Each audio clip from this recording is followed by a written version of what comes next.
The Taming of Coyote, Chapter 32. The march from the cell to the scaffold seemed like an endless one. The mind sure could play tricks on a person. But in due time, Sonia stood on the scaffold, a mess and in chains. No one was sure how to react. Lord Grundle's stare cast an expression somewhere between a scowl and a smirk. What an ugly face.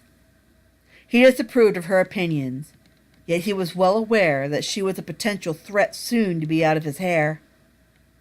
"Sonia, turn. This is your last chance," he announced. "I will never give in to you." "Say it ain't so, Sonia girl!" Uncle Homer shouted out. Her eyes saddened as they fell on him. "I'm sorry, Uncle Homer. Aunt Esther. I have to stand for my beliefs. Things will never get better if we just allow one man to come between us and our relationship with God. So many people in turn have died because of one man. No coyote will be the death of me. If I am to die, it'll be by the very man who claims to love you. You cannot blame coyotes for this barbaric behavior." "Enough!" Lord Grundle snarled. He yanked Sonia from the guards and flung her against the pole. There she was quickly bound. She closed her eyes and steadied her breathing. The end was coming. "Sonia, you are a threat to the people of Tern. You have refused to abandon your wicked ways. I can do nothing more to save you. You have made your choice to die as a witch. Heaven help you, but I doubt it'll do any good." She said nothing. He let out a chuckle and took hold of the torch. "Where is your precious coyote now, Sonia?" Suddenly, ghostly and aggressive howls echoed from the edge of the woods. The Turnians about faced to see a massive pack lined along the clearing. Surely this could not be one pack, but a multitude, as if pack after pack had joined forces for one grand army, far surpassing Tern in numbers. Angry eyes flashed like flickering embers among the furry cloud. Lord Grundle gasped. He had never seen such a display. It was an intimidating force. He scrunched up his face in anger and turned back to Sonia. He would not allow these foul beasts to interfere. Down went the torch. It landed at the kindling at Sonia's feet. However, it did not remain there long enough for an ignition. Just as it fell, up it went into the mouth of the ever-faithful Ezra. He snarled, fur bristled, and eyes glowing with anger as he held the base of the torch between his teeth.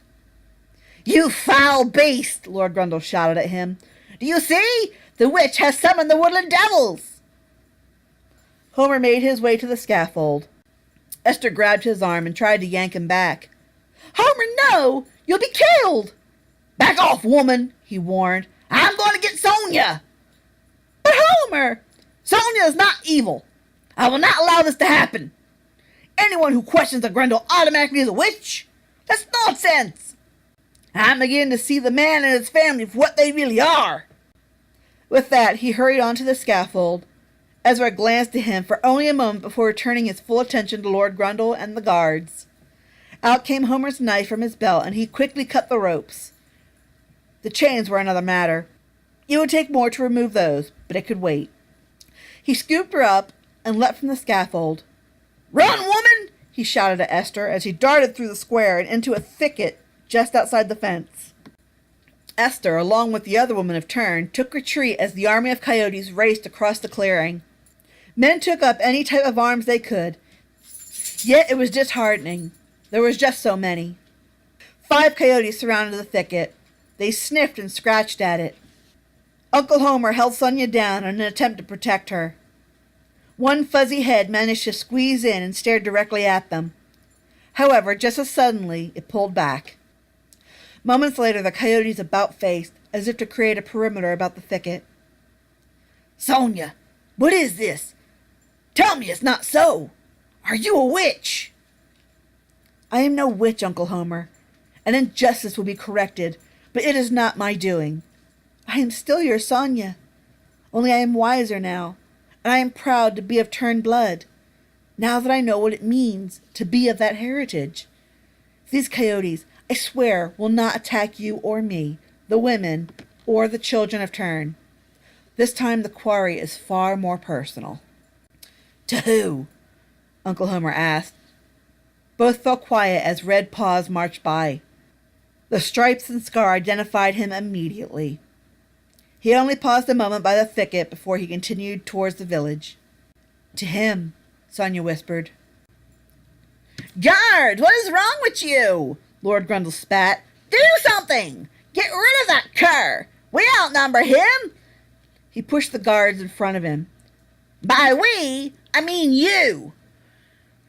Ezra stood as guard. This fire thing sure was handy. Time was wasting for Lord Grundle and his guards. More coyotes were closing in. Their attacks were precise. Turnians that attacked were disarmed, but left generally unharmed. There was much more rewarding prey. Soon, a ring of coyotes surrounded the guards and Lord Grundle and the scaffold. There was no escape. The guards finally made a move. A swing of the swords, and the torch was cut in two. The head landed back in the kindling, and a blaze rose from the ground.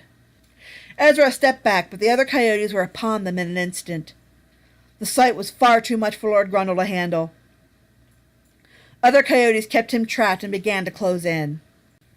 Stop! Everything seemed to do just that. A path was cleared with gasps as Coyote moseyed through the square towards the scaffold. This one is mine. I have waited a very long time for this. You, Lord Grundle hissed. The devil! Coyote finally shows himself. You left me no choice, Grundle. I will not allow you to repeat your ancestors. Your family has long been a stain in Turn. I will have my revenge. Killing me will do no good, Coyote, Lord Grundle bravely said. You will not destroy the church. The church is none of my concern, Coyote replied. You have lied to these people. You have used their ignorance against them, and this must stop. Turn is isolated from other villages socially, and it is not the fault of coyotes, but of your extremism. You will also pay for the crimes of your forefathers you defend so dearly. When Avery Turn died, your family took advantage of his people when they were searching for hope. Then your family killed my pregnant wife in order to frighten Turn to bow down to you. False prophet! Impostor Messiah! Lord Grundle pulled a dagger from his robe. My conscience is clear, devil. God will defend me. Coyote snarled. He shall smite the wicked and plunge them into the fiery pit. With that, he rushed forward. Path already cleared, he easily was able to bound and leapt from the ground as though he were flying. His full force pounced upon the preacher and slid back towards the fire. Lord Grundle let out a cry of fear as his plume caught fire and turned to ash. Frantically, he reached up to grab Coyote's head. The clawing pained him, but they would be nothing when compared to Coyote's bite. The townsfolk were no help. They were petrified. Coyote had always just been a story to them. Even if they could move, the barricade of coyotes was just too much for them. Lord Grundle's pleas went unanswered. I have grown tired of this game, Coyote snarled. You try my patience. Lord Grundle swung at his fist, only to have Ezra latch on. Another coyote latched onto the other arm. Together they dragged him to the fire, doing their best to keep just barely out of reach themselves. Lord Grundle cried and screamed out as the flames seared his flesh. When the coyotes finally released him, he rolled out of the flames.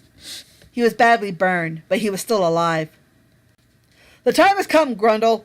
Say your prayers, though I doubt they will do you any good. Turn no longer has to look to a selfish tyrant for anything. With another snarl, Coyote went for Lord Grundle's throat. He held his bite firm until the last ounce of life had finally expired.